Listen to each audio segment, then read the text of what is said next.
ज्येष्ठ अमावास्या आम ओडिशा रे प्रत्येक सधवा नारी देवी सावित्री पूजा आराधना करिथांती। निज स्वामींकर दीर्घ आयुष सुस्थ निरोग जीवन कामना करी सर्वकुशल मंगलर कामना करी मृत्यु विजयिनी देवी सावित्री उपासना करिथांती। आज सही पावन मुहूर्त समस्त को सावित्री व्रतर ढेर सारा श्रद्धा शुभेच्छा और शुभकामना। सावित्री व्रतर कथाटी एमती कौन ना राजा अश्वपतिंकर कौनसी संतान संतति नथिले। देवींकर यज्ञ करिबा द्वारा सही यज्ञरु तांकर कन्या संतानटीए जन्म होइथिला।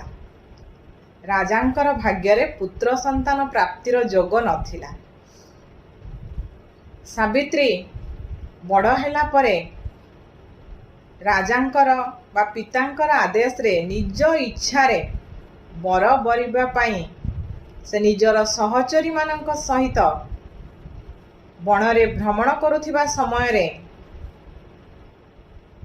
राजा द्युमत सेन एवं राणी सौव्यांक्य गर्भरु जन्म नेइथिबा पुत्र सत्यवानक सह तांकर साक्षात होइथिला। सत्यवानकर सुंदर रूप गुण एवं पितृभक्ति सावित्री को मुग्ध करिथिला एवं सावित्री मने मने सत्यवान को पति हिसाब रे वर्ण करि सारथिले। एक कथा सावित्री जेतेबेले पितांक आगरे प्रकाश कले सेठारे नारद मुनि उपस्थित होई सत्यवानकर आयुष आउ मात्र 1 वर्ष थिबार जणाइथिले। तेणु सावित्री को एही विवाह न करिबा पाई से परामर्श देथिले। किंतु देवी सावित्री निज प्रतिज्ञारु अटल थिले। से गोटिए थर सत्यवान को निज मनरे पति भाव रे वर्ण करि सारिछंती माने आउ द्वितीय पति से ग्रहण करिवे नाही। एहा द्वारा तांकर सतीत्व नष्ट हेबो। तेणु सावित्रींकर विवाह सत्यवानक सहित संपन्न होइथिला एवं सावित्री निज पितांकर राजप्रसादर भोग विलास छाड़ी सही बणरे एक कुड़िया रे पति सत्यवान एवं सासु ससुरंक सहित जीवन अतिबाहित करुथिले। सत्यवानक आयुष्य पूरण हेबार 1 वर्षर ठीक 3 दिन पूर्वरु सावित्री उपवास व्रत रखिथिले। त्रिरात्र उपवास व्रत रखिथिले एवं शेष दिन पति सत्यवानक सहित बण को काठ संग्रह करिबा पाई जाइथिले। बणरे असुस्थता अनुभव करिबारु सत्यवान सावित्री कोଳରେ मुंड रखी गोटे गछ मूलरे सोई रहिथिले। आउ सेही निद्रा थिला सत्यवानकर महानिद्रा। किछि समय परे जमदूत माने सत्यवानकर जीवन नेबाकू आसी सावित्री सतीत्व पाखरे हारी जाइथिले एवं प्रत्यावर्तन कला परे स्वयं जमराज सेठारे उपस्थित होई सावित्री कोळरू सत्यवानकर जीवन को छड़ाई नहीं। किंतु सावित्री जमराजंक पछे पछे अनुगमन करथिले। किछि बाट जिबा परे जमराज सावित्रींकर सतीत्व रे प्रीत होई सावित्री को 3टी वर जाचिथिले। सावित्री मध्य सेही वर गुड़िक मागी नेइथिले जमराजांक ठारू।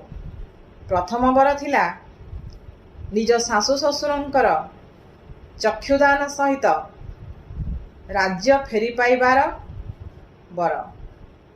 द्वितीय कामना थिला निज पिता को ପୁତ୍ର ସନ୍ତାନଟିଏ ଯମରାଜ ପ୍ରଦାନ କରନ୍ତୁ।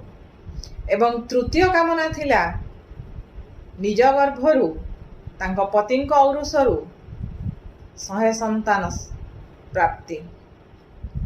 ଯମରାଜ ତଥାସ୍ତୁ କହି ଚାଲିଗଲା ବେଳେ ସାବିତ୍ରୀ ପୁଣି ତାଙ୍କର ପଛେ ପଛେ ଯାଉଥିଲେ।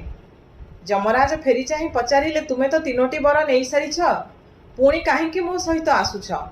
ଫେରିଯାଅ ଏଠାରୁ। ସେତେବେଳେ ସାବିତ୍ରୀ ଯମରାଜଙ୍କୁ କହିଥିଲେ ଯେ, ପ୍ରଭୁ, ଆପଣ ମୋତେ ବର ଦେଲେ ମୋ ଗର୍ଭରୁ 100 ସନ୍ତାନ ଜନ୍ମ ନେବେ ବା 100 କୁମାର ମୁଁ ପ୍ରାପ୍ତି ହେବି, କିନ୍ତୁ ଆପଣ ତ ମୋ ସ୍ୱାମୀଙ୍କୁ ନେଇ ଚାଲି ଯାଉଛନ୍ତି, ମୁଁ ପୁତ୍ର ସନ୍ତାନ ପାଇବି କିପରି? ଯମରାଜ ସାବିତ୍ରୀଙ୍କର ସତୀତ୍ୱରେ ପୁଣି ଥରେ ହାର ମାନି ଯାଇଥିଲେ ଏବଂ ସତ୍ୟବାନଙ୍କ ଜୀବନକୁ ପୁଣି ଥରେ ଫେରାଇ ଦେଇଥିଲେ। ତେଣୁ ସାବିତ୍ରୀ ହେଉଛନ୍ତି ମୃତ୍ୟୁ ବିଜୟିନୀ ଦେବୀ। ତେଣୁ ଏହି ଜ୍ୟେଷ୍ଠ ଅମାବାସ୍ୟାରେ ଦେବୀ ସାବିତ୍ରୀଙ୍କର ପୂଜା ଆରାଧନା କରି ସଧବା ନାରୀମାନେ ନିଜ ସ୍ୱାମୀଙ୍କର ଦୀର୍ଘ ଜୀବନ, ଦୀର୍ଘ ଆୟୁଷ କାମନା କରିବା ସହିତ ସୁସ୍ଥ ନିରୋଗ ଜୀବନ ଏବଂ ସର୍ବକୁଶଳ ମଙ୍ଗଳ କାମନା କରିଥାନ୍ତି ଦେବୀ ସାବିତ୍ରୀଙ୍କ ପାଦ ତଳେ। ଆମର ଗାଁ ମାନଙ୍କରେ ମଧ୍ୟ ଶିଳପୁଅକୁ ସୁସଜ୍ଜିତ କରି ସୁନ୍ଦର ଭାବରେ ଚନ୍ଦନ ସିନ୍ଦୁରରେ ସଜାଇ ପୂଜା ଆରାଧନା କରାଯାଏ। ମା ବୃନ୍ଦାବତୀଙ୍କ ନିକଟରେ ମଧ୍ୟ ସାବିତ୍ରୀ ଉପାସନା କରାଯାଏ ଏବଂ ଲକ୍ଷ୍ମୀ ନାରାୟଣଙ୍କ ନିକଟରେ ମଧ୍ୟ ସାବିତ୍ରୀ ବ୍ରତର ଉପାସନା କରାଯାଏ।